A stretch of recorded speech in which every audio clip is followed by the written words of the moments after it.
So before we dive into this final video, I just wanted to give you a quick overview of where things have progressed since the last video. If you remember, we'd got all the systems in, we got the spine rigged, the legs rigged, the arms rigged, and we'd talked about locking off attributes which aren't used, which I've gone through and done now, but I've also added in some finger joints. And you can open the file that's supplied with this tutorial and have a look at this yourself. But it's basically just a basic, if we look at the pinky finger there, for example, it's just a basic FK setup. So you can move the root and then that will also rotate the joints below it. So I've done that for each finger and the thumb. And then I've put that into another group called hand icons. Made sure the pivot for that is where the wrist is, and then as you can see I've used a parent constraint and constrained it to the main wrist joint. And what that means is as the arm moves around, the controls are going to follow that too. The same way when you rotate it. And because it's constrained to the main wrist joint and not the FK wrist joint or the IK wrist joint, when we blend between IK and FK, the finger controls will just follow that. Now I was going to do a video showing how to do the fingers, but I think, you know, after everything you've learnt so far, that's quite an easy step, just creating the joints, creating the icons. You know, I just use the same root control icons that we've got here, and then just added those in. So that's the fingers pretty much done. So like I said right at the beginning of this course, of this particular part of the course, at the end of each section I want you to have a rig that is usable, that you can then attach a skin to and then use it to pose. And up to now we've been working on this, but we've not actually attached the skin to it. So what I'm going to run through now is, and this part isn't included in the magazine because I ran out of room. But I wanted to do a video to explain this next step, because skinning this character isn't as easy as just binding the skin. There are a few extra steps that you need to do to make it work as a successfully skinned character. Now the main issues are going to lie with the limbs. But basically all we're going to do to start off with is get the models, and I'm just going to hide the systems because we don't want to worry about them for now. We just want the base skeletons. And what we can do is I'm just going to select the arms, select hierarchy. So I'll just select all the joints. In fact, I'll just close them down then because I didn't need to open those up. And because the model of the arms is separate, I can just go to skin, bind skin, open this up, bind to selected joints. You know, it doesn't really matter what this is set to. In fact, I think if I reset the settings, you can have it set to joint hierarchy and just select the roots. That's absolutely fine. I'm going to drop down the maximum influences to 3 because I only want the vertices to be influenced by maybe 2, possibly 3 joints. Maybe 2, but I'll put 3 just for now. Just click apply. So now the arm should follow, as you can see, and it can stretch.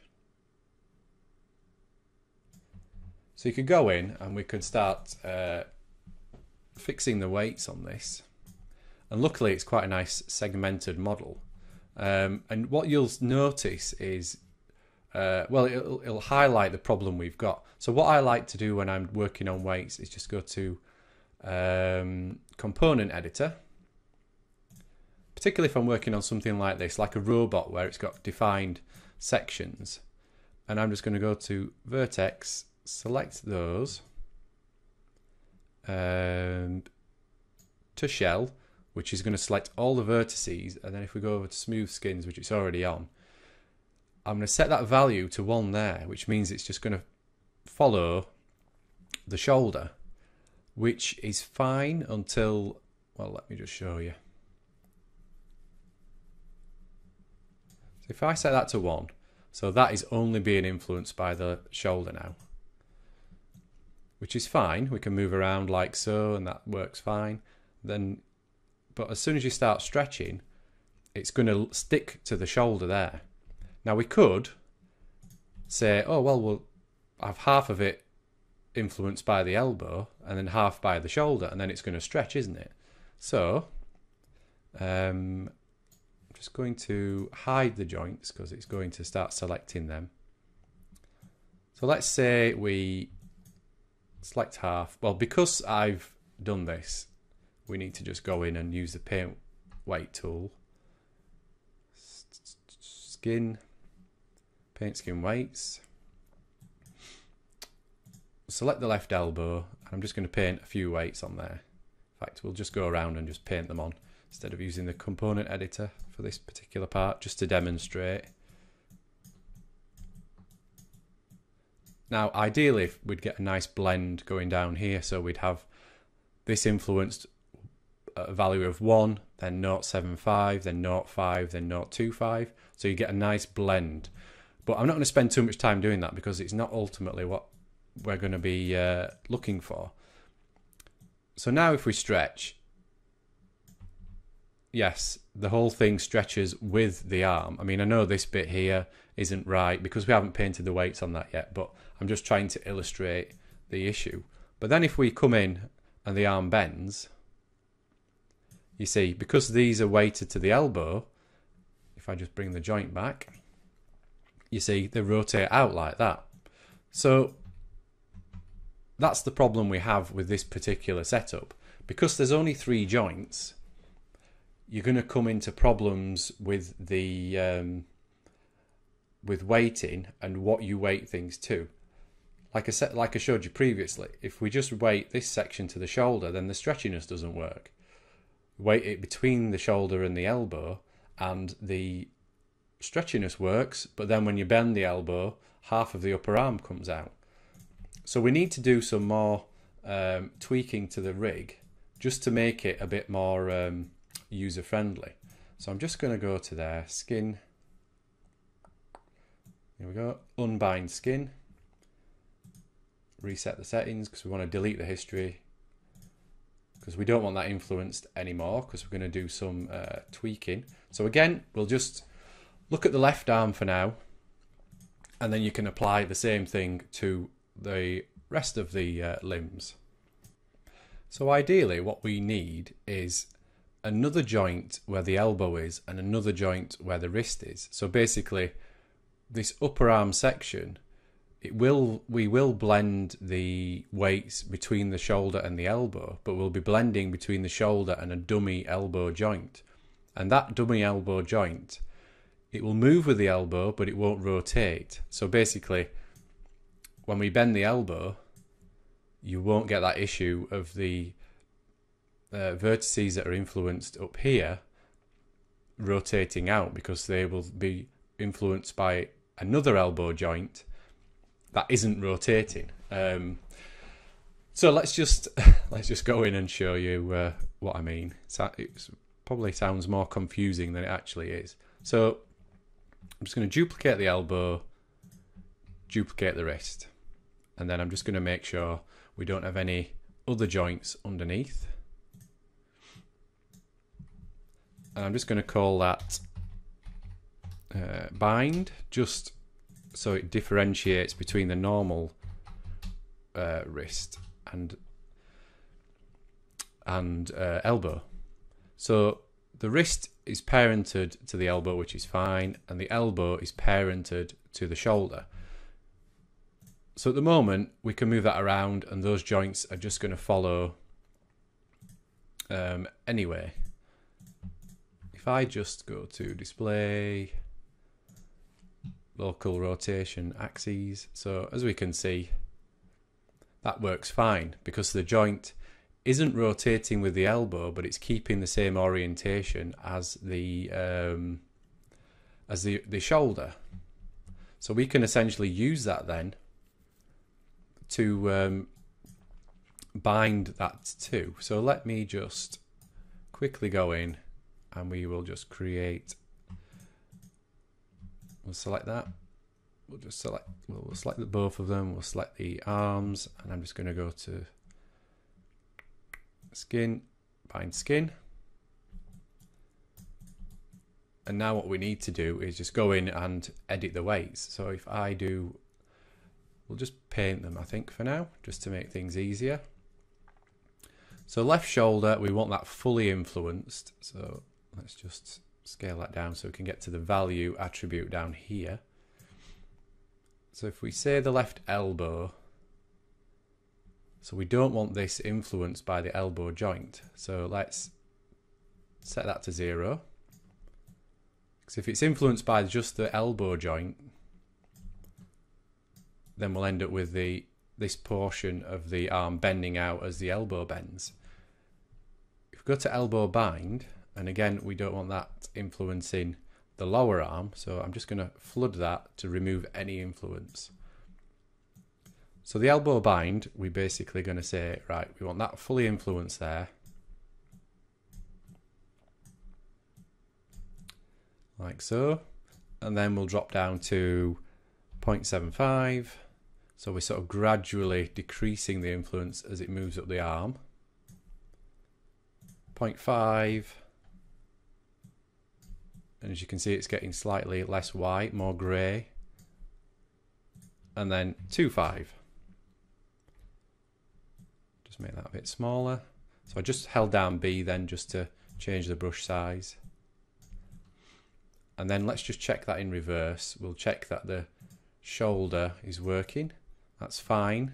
We've got a nice graduation down there, but we need to remove the influence from there. So I'm going to set that to 0 because we don't want the shoulder joint influencing this elbow area. So I'll just paint over that.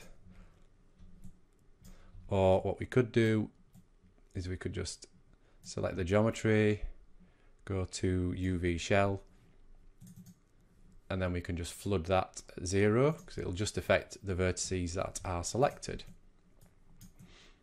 So if I move the arm like so, you can see that it bends all right, although this section here should probably be influenced by the wrist. So I'm just going to select that to the shell. So we want that to rotate to stay with this upper arm. So go back to there. So we want that to be fully controlled by that. So let's just flood that like so. So that's going to give us a much nicer. So there we've got a bend and we've got sort of the ball and socket. And then if we scale that out, and the problem is because we've added this joint, but it's parented to the shoulder so that it maintains the orientation. What we need that to do is follow the elbow joint. But obviously we don't want it to follow this elbow joint because this elbow joint is being driven by the IK-FK. Ideally, we want to be able to access this functionality whether we're in IK or FK. So it may make sense for us to just, let's reset the position of this. It may make sense for us to set these joints to also be affected by the IK and the FK. So let's just find the system's left arm. There we go, we've got those there. And we're just going to do exactly like we did before, and we're just going to use the same nodes. So the wrist, IK, FK, but we want the wrist bind, and I'm just going to go constrain point. Because we want the position, but we don't want the orientation, otherwise it will bend just like the elbow and the wrist do, and we don't want that.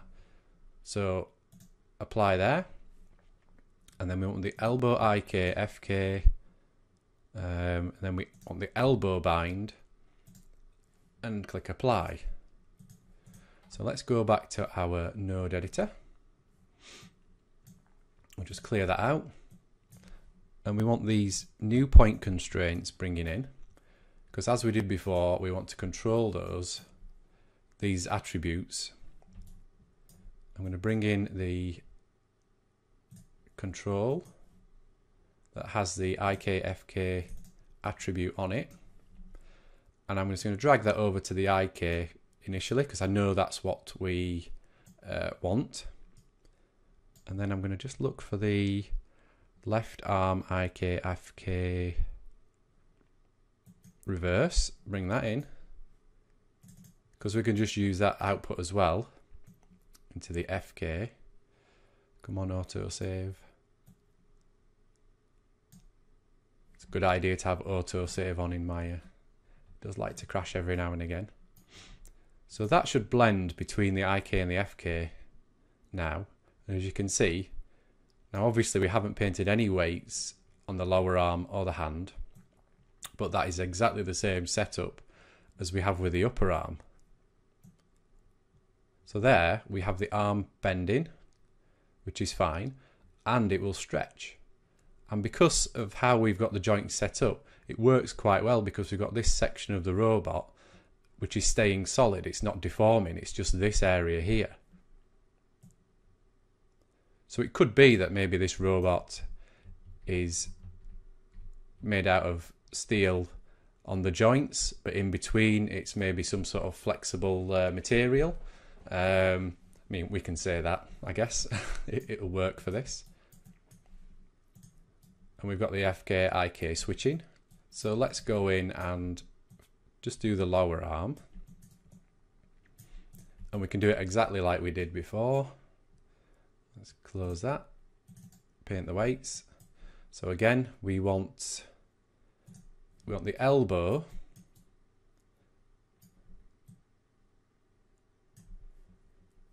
we want it fully affected there, and then so maybe we go down to wrist bind, and I'm just going to get rid of that influence completely. So wrist bind, we know we want down here to be controlled fully by the wrist. I'm just going to paint the hand just to help keep things tidy, but you know, you can go in and just paint all the weights yourself, you know, just to get all the correct weighting. There'll be a file. I'm going to continue working on this, and then there will be a file which I'll load in shortly and show you it all nicely weighted and all working.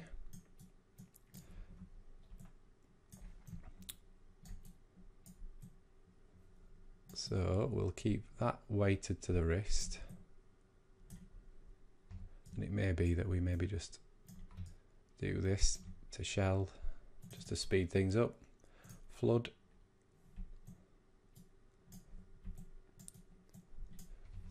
I missed a bit in there. Yep, likely there.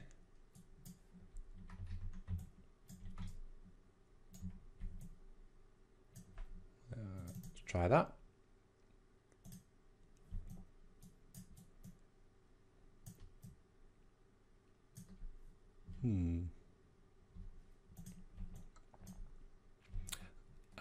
So that was wrong.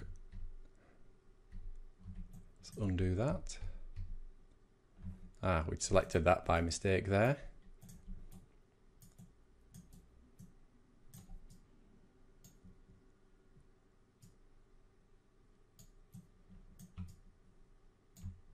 So let's try that again. Flood, that's popped that back there. Then we have a few stray vertices in there, which I'll just paint. To shell, flood. Right, that's got it. So now we've got that joint at the wrist, and then we can come in, keep pressing the wrong button.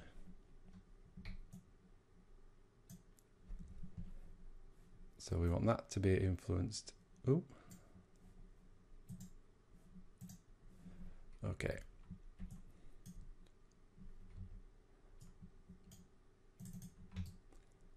We'll do it this way. That's one. Won't let me. Ah, there we go. Right. 0.75, just as we did with the other side, with the upper arm. 0.75. Then we'll reduce that to 5.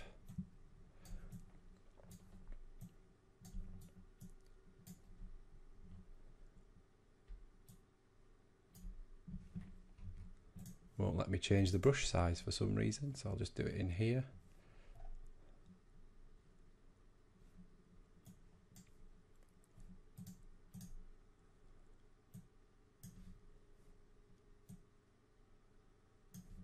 There we go, and then 2.5, and it's doing this again. Something weird going on with it today. There we go.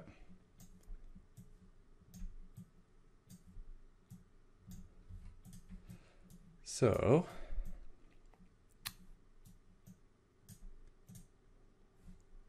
just going to check those weights. So that needs to be, go back to the elbow, because we edited those inadvertently earlier. There we go, that's fixed that. So there we go. Obviously we haven't painted the weights on the hand yet, but there you have now, we've got a stretchy limb, and it will blend between IK and FK.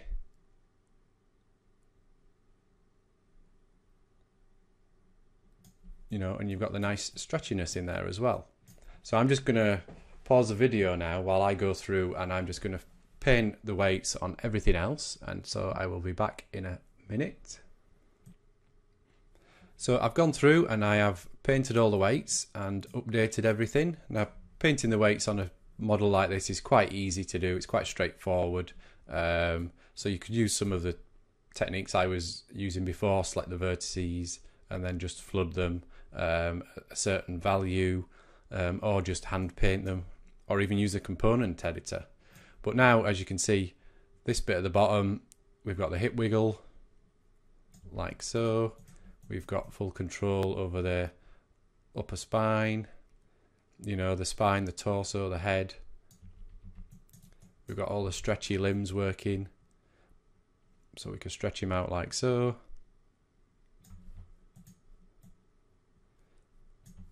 So you can have some fun playing around with this character. And I've also gone in and painted the weights on the fingers, so they'll work. And obviously we've got a bit of a bend up here as well, just to get some of that secondary animation in there. But there we go. So throughout this first part of this series, we have completely rigged a character from start to finish.